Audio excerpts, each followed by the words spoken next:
Con nosotras, el pastor Sugel Michelén. La mayor necesidad del ser humano no es tener amigos, no es tener un buen esposo, una buena esposa. Tu mayor necesidad es venir a refugiarte bajo la sombra de ese Dios que ha movido los hilos de la historia para proveer a Cristo, el Redentor, que hace posible que tengamos en Dios un refugio y no un juez. Estás escuchando Aviva Nuestros Corazones, con Nancy de Moss Wolgemuth en la voz de Patricia de Saladín. Hoy, 2 de octubre de 2023.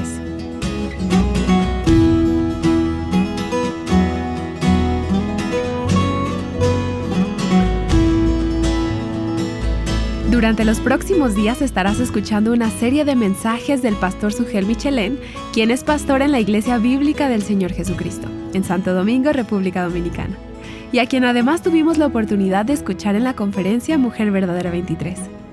Y en esta ocasión el pastor Michelén nos ayudará a ver a Dios orquestando los eventos de la historia de la redención incluidos en la historia de Ruth, y que se revelan progresivamente en la Biblia hasta el cumplimiento de la promesa del Redentor. Al leer el libro de Ruth y la Biblia en general, debemos tener en mente que el personaje principal es Dios. El pastor Sugel Michelén inicia dándonos un poco del contexto. Escuchemos. Antes de adentrarnos en el contenido de este libro, debemos notar que lo primero que hace el autor es ubicar este relato en el contexto histórico en el que ocurren los eventos. Dice: aconteció que en los días en que gobernaban los jueces, hubo hambre en el país. El tiempo de los jueces fue uno de los periodos más caóticos en la historia de Israel. Fue un tiempo de apostasía en el que la nación se desvió completamente de su fidelidad a Dios, entregándose por entero a la adoración de otros dioses. Y eso trajo como consecuencia una total inestabilidad política, una pérdida completa de la decencia y de la moral.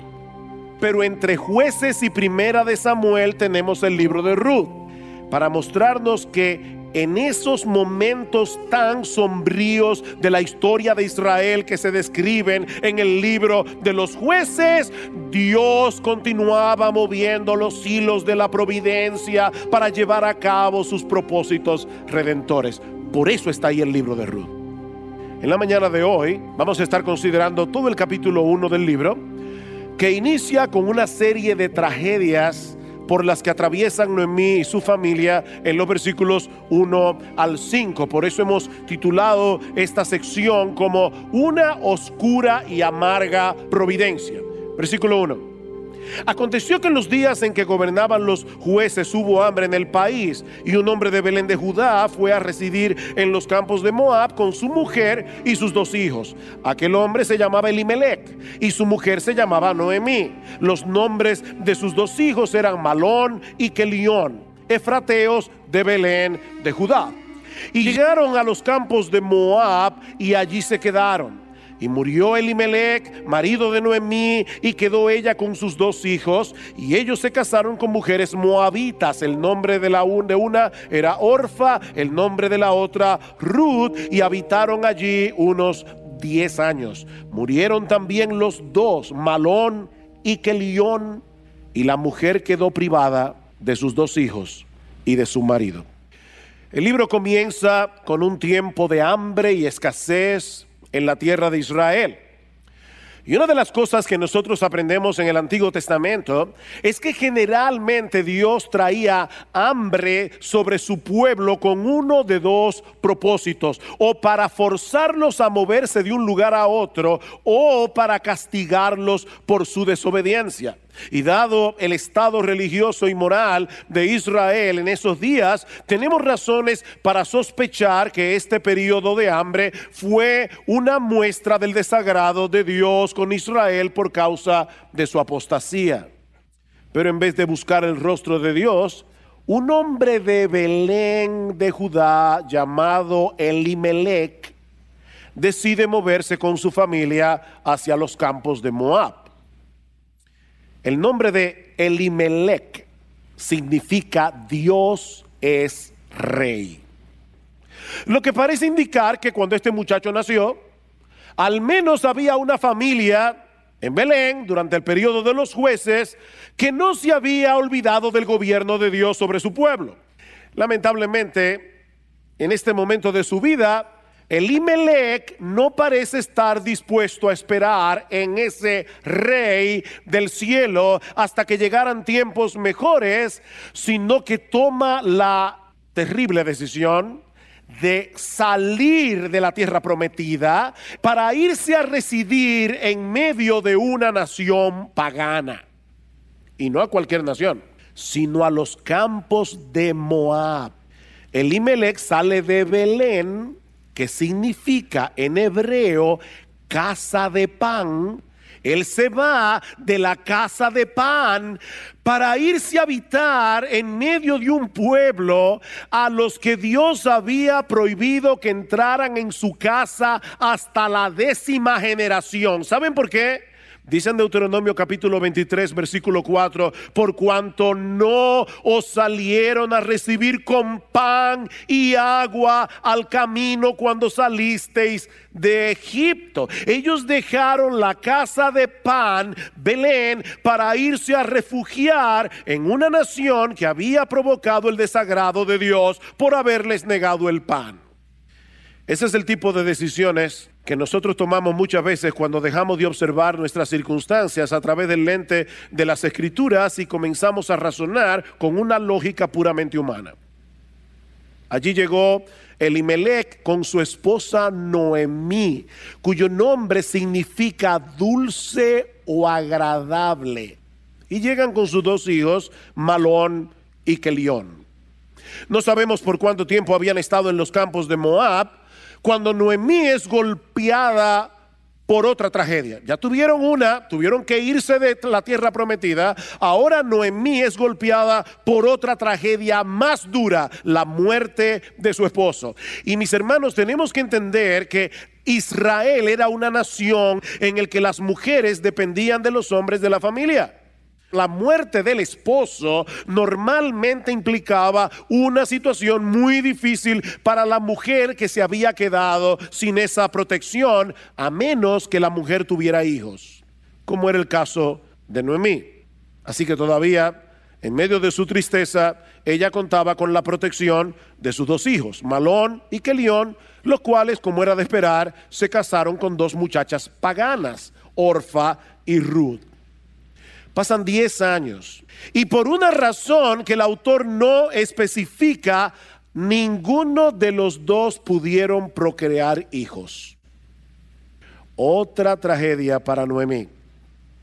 Se quedó sin esposo, se quedó sin la bendición de que sus hijos le dieran nietos, que alegraran sus días en la vejez, que preservaran el nombre de la familia, algo muy importante en Israel. Pero las tragedias no habían terminado para Noemí.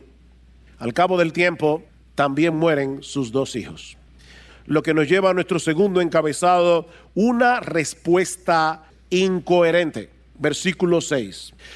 Entonces se levantó con sus nueras para regresar a la tierra de Moab, porque ella había oído en la tierra de Moab que el Señor había visitado a su pueblo dándole alimento. Salió pues del lugar donde estaba y sus 2 nueras con ella y se pusieron en camino para volver a la tierra de Judá. En aquellos días no era de buena costumbre que uno se despidiera de alguien que se iba a vivir a otro lugar en la casa. Normalmente seguían a la persona un trecho del camino y de ahí la despedían. Por eso dice que salió ella con sus 2 nueras, pero la intención de Noemí de ninguna manera era llegar hasta Belén con Orfa y con Ruth. Vean el versículo 8. Y Noemí dijo a sus nueras: id, volveos cada una a la casa de vuestras madres, que el Señor tenga misericordia de vosotras, como vosotras la habéis tenido con los muertos y conmigo. Que el Señor os conceda que halléis descanso cada una en la casa de su marido.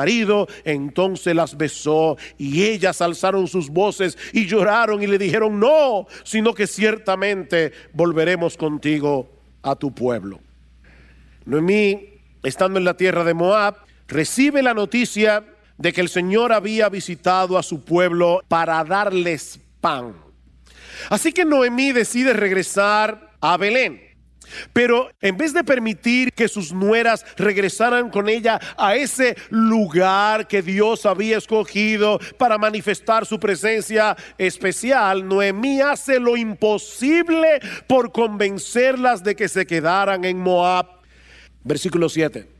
Que el Señor tenga misericordia de vosotras, como vosotras la habéis tenido con los muertos y conmigo. Y en el versículo 9, Noemí las bendice, deseándoles que el Señor les diera descanso.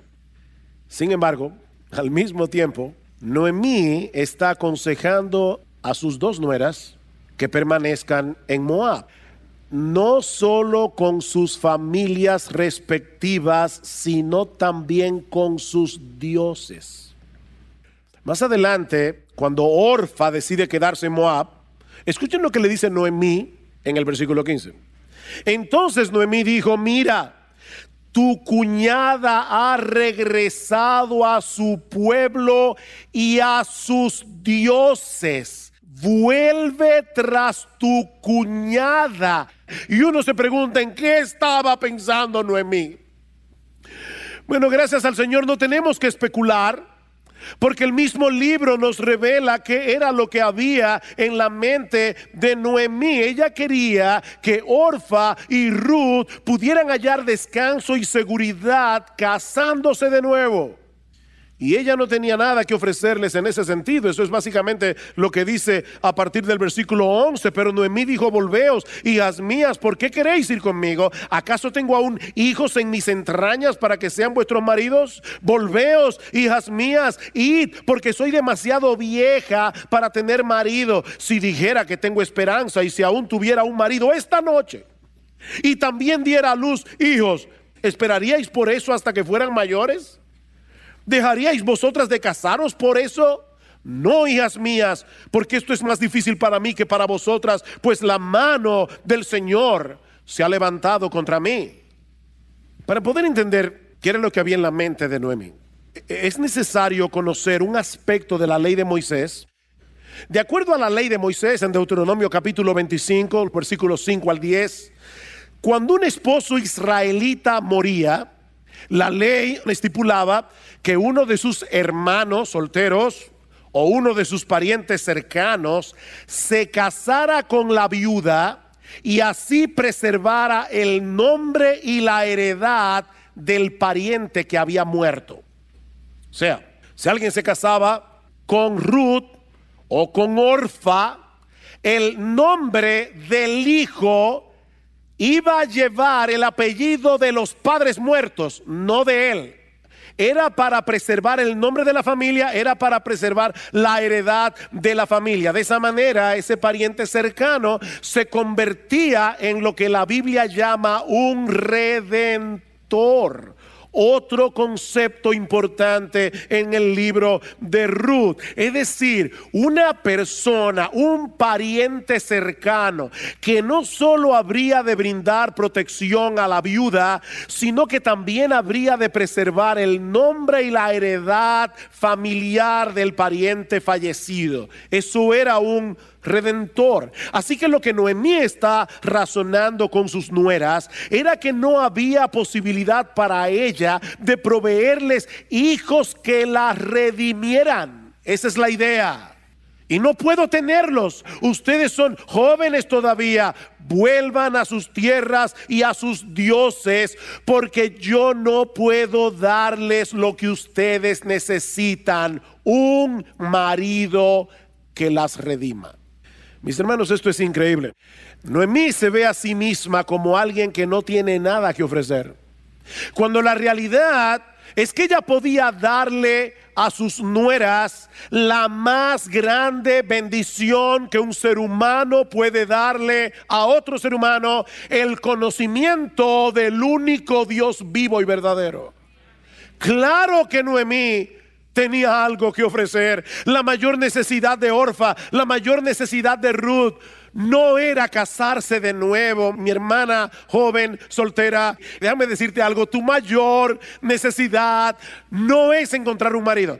Tu mayor necesidad es tener a Dios como tu Dios. El que habita al abrigo del Altísimo morará bajo la sombra del Omnipotente, dice el Salmo 91. La verdadera protección, la verdadera seguridad que estas muchachas necesitaban, no la iban a encontrar bajo la sombra de dos maridos paganos e idólatras, sino en el Dios de Israel. Pero Noemí estaba tan ofuscada en su aflicción que ella no podía verlo. No, Noemí debió haberle dicho a sus nueras: vengan conmigo, hijas mías, vengan a refugiarse en el Dios de Israel. Lo sorprendente de esta historia es que, a pesar de las incoherencias teológicas de Noemí, Dios estaba haciendo una obra portentosa en la mente y el corazón de Ruth la moabita, que la llevó a tomar una decisión que iba a cambiar el curso de la historia para siempre. No de su historia, el curso de la historia para siempre. Y eso nos lleva a nuestro tercer encabezado: un compromiso firme y determinado. Dice en el versículo 14 que cuando Orfa decide regresar y quedarse viviendo en Moab, dice, pero Ruth se quedó con ella. Con Noemí, el compromiso que Ruth está haciendo con Noemí va más allá que el afecto que sentía por ella como la madre de su esposo. Ruth se está comprometiendo con el Dios de Noemí y con el pueblo con el que ese Dios había entrado en una relación de pacto. Noten el versículo 15. Entonces Noemí dijo: mira, tu cuñada ha regresado a su pueblo y a sus dioses, vuelve tras tu cuñada. Pero Ruth dijo: no insista que te deje o que deje de seguirte, porque a donde tú vayas iré yo, y donde tú mores moraré. Tu pueblo será mi pueblo y tu Dios será mi Dios. Donde tú mueras, allí moriré y allí seré sepultada. Así haga el Señor conmigo, y aún peor, si algo excepto la muerte nos separa. Lo que Ruth está expresando aquí es una firme determinación a olvidarse de su trasfondo pagano, idolátrico, y venir a refugiarse al abrigo de Dios, aun si eso significara quedarse sin marido y sin hijos por el resto de su vida. Ruth está determinada a continuar viviendo en la comunidad del pacto. Yo he venido a refugiarme bajo la sombra del Dios de Israel. De hecho, noten cómo más adelante Booz interpreta las palabras de Ruth en este capítulo. Dicen Ruth capítulo 2 versículo 11, dice: Booz le respondió y dijo: todo lo que has hecho por tu suegra después de la muerte de tu esposo me ha sido informado en detalle, y cómo dejaste a tu padre, a tu madre y tu tierra natal y viniste a un pueblo que antes no conocías. Que el Señor recompense tu obra y que tu remuneración sea completa de parte del Señor, Dios de Israel, bajo cuyas alas has venido a refugiarte. ¿Ven el punto? No fue simplemente por amor a Noemí que Ruth tomó esa decisión. Ella había decidido atar su vida al Dios de Israel. Ruth había llegado a confiar en ese Dios, a pesar de las amargas experiencias que esa familia había experimentado. Lamentablemente, Noemí está tan ofuscada que es incapaz de consolarse al ver el milagro que se ha operado en el corazón de Ruth. Y eso nos lleva a nuestro cuarto encabezado: una teología basada en la desesperación. Vean el versículo 18. Al ver Noemí que Ruth estaba decidida a ir con ella, no le insistió más. Caminaron pues las dos hasta que llegaron a Belén. Y sucedió que cuando llegaron a Belén, toda la ciudad se conmovió a causa de ellas, y las mujeres decían: ¿no es esta Noemí? Y ella les dijo: no me llaméis Noemí, llamadme Mara, que significa amarga, porque el trato del Todopoderoso me ha llenado de amargura. Llena me fui, pero vacía me ha hecho volver el Señor. ¿Por qué me llamáis Noemí? Ya que el Señor ha dado testimonio contra mí y el Todopoderoso me ha afligido. Noten que Noemí no creía en un destino ciego que se había ensañado contra ella. No, ella estaba completamente segura de que el Dios Todopoderoso, el Dios soberano, seguía sentado en su trono, y que todo lo que a ella le había acontecido y a su familia había sido decretado por él. ¿Y saben qué? Noemí tenía toda la razón. En esos dos aspectos su teología era correcta. ¿Saben, mis hermanos, que hay algunos cristianos que quieren defender a Dios en medio de las aflicciones, negando su control soberano sobre esos aspectos de la vida? Pero, mis hermanos, eso no solamente es antibíblico, eso tampoco es ningún consuelo. Hemos dicho muchas veces que si Dios solamente controlara las cosas que salen bien en este mundo, Él no controla casi nada. Y eso, mis hermanos, no es ningún consuelo. Pero nosotros podemos descansar en el hecho de saber que nuestro Dios sí está en control, y que Él tiene un propósito sabio, justo y bueno en todo lo que hace, aun cuando nosotros no podemos entenderlo. 2 veces Noemí se refiere a Dios como el Shaddai, el Todopoderoso. Y 2 veces le llama Señor. El Todopoderoso me afligió, el Señor me ha afligido. Su teología era mejor que la de muchos evangélicos en el día de hoy, pero era una teología incompleta, porque Noemí estaba analizando a Dios a la luz de su experiencia, en vez de mirar hacia Él a la luz de su palabra. Era una teología basada en la desesperación. Pero nuestro Dios es paciente. Él todavía tenía planes sorprendentes para la vida de Noemí, y es por eso que el capítulo 1 termina con un rayo de esperanza brillando en el horizonte. Este es mi quinto encabezado. De versículo 22: y volvió Noemí, y con ella su nuera Ruth, la moabita, y regresando así de los campos de Moab, llegaron a Belén al comienzo de la siega de la cebada. ¡Qué casualidad! Al comienzo de la siega de la cebada. No solo había alimento para ellas en Belén, la casa de pan, sino que llegaron en el momento preciso para que se desencadenaran una serie de eventos en el contexto de la siega de la cebada, que no solo cambiarían radicalmente la vida de Ruth, sino que cambiarían radicalmente la historia del mundo. Mis hermanos, ¿qué aprendemos de esta historia? Hay varias lecciones aquí. La primera es que la amargura produce ceguera espiritual. Es verdad que Noemí había sufrido muchas tragedias, pero también es verdad que Dios había comenzado a mostrarle su misericordia, pero ella estaba tan amargada que era incapaz de verla. Fue Dios el que visitó a su pueblo infiel para darles pan en medio del hambre. Fue Dios. Dice en el versículo 6: y fue Dios el que le hizo saber a Noemí que eso estaba sucediendo en Belén. Dios estaba haciendo algo. Fue Dios el que orquestó las cosas para que llegaran justo al comienzo de la siega de la cebada, donde Ruth no solamente conseguiría alimento, conseguiría un redentor. Pero sobre todas las cosas, fue Dios el que le dio el regalo de tener una nuera como Ruth.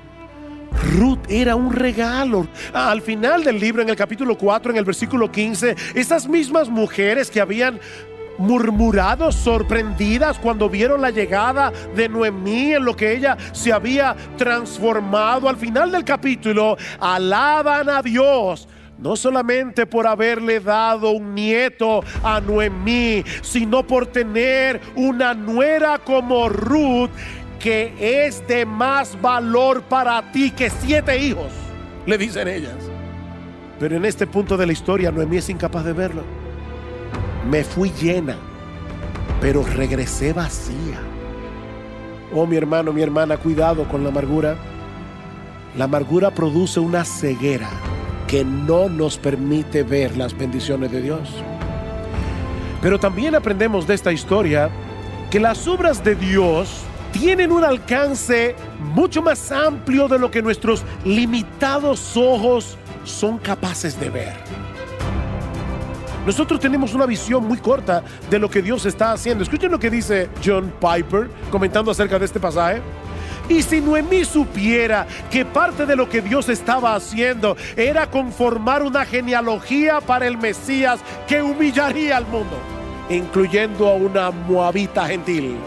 Y si hubiera podido ver que en Ruth nacería un hijo varón que sería el abuelo del más grande rey de Israel, y que este rey de Israel sería el antepasado del rey de reyes, Jesucristo, el Señor del universo. Oh, si tan solo Noemí hubiera visto eso. Pero ¿sabes qué? Tú y yo sí lo sabemos ahora. Tú y yo sí podemos armar el rompecabezas y mirar ahora al Dios que gobierna la providencia haciendo cosas impresionantes y decir: cuánta sabiduría, cuánta bondad, cuánto amor manifestado aún en aquellos eventos que duelen. Nosotros creemos en un Dios que saca bienes de males de maneras sorprendentes. Pero lo más importante que aprendemos de este capítulo es que la mayor necesidad del ser humano no es tener amigos, no es tener un buen esposo, una buena esposa. Tu mayor necesidad es venir a refugiarte bajo la sombra de ese Dios que ha movido los hilos de la historia para proveer a Cristo, el Redentor, que hace posible que tengamos en Dios un refugio y no un juez. Es por medio de Él y solo por medio de Él que podemos arreglar nuestras cuentas con la justicia divina y recibir de pura gracia el don de la vida eterna. Es solo por Cristo. Oh, quiere el Señor que muchos aquí tomen la determinación de volverse de sus ídolos en arrepentimiento y fe, como hizo Ruth, para servir al Dios vivo y verdadero. Has estado escuchando el primero de una serie de mensajes del pastor Sugel Michelén sobre el libro de Ruth. ¿Es el Dios de la Biblia tu esperanza? ¿O te ha cegado la amargura? En medio de tu aflicción y desesperación, ¿reconoces a Dios como tu único refugio? Israel era un lugar oscuro y poco amistoso para la mayoría, particularmente para una mujer y más aún para una viuda. La historia de Ruth empieza en desolación, pero como en toda historia en donde Dios es el autor, esa desolación no se quedó sin ningún destello de esperanza. Y el día de hoy queremos presentarte nuestro nuevo recurso digital, Ruth, la experiencia de una vida restaurada.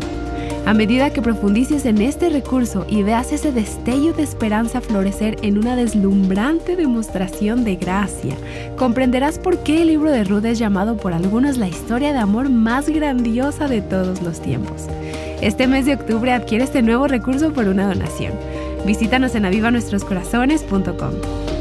Es mi deseo que lo que has escuchado el día de hoy te anime a seguir corriendo la carrera de la fe, confiada en el amor de Dios por ti y por su pueblo. El día de mañana asegúrate de acompañarnos para la continuación de esta serie titulada El Evangelio según Ruth. Ayudándote a contemplar la belleza del Evangelio, Aviva Nuestros Corazones es un ministerio de alcance de Revival Hearts.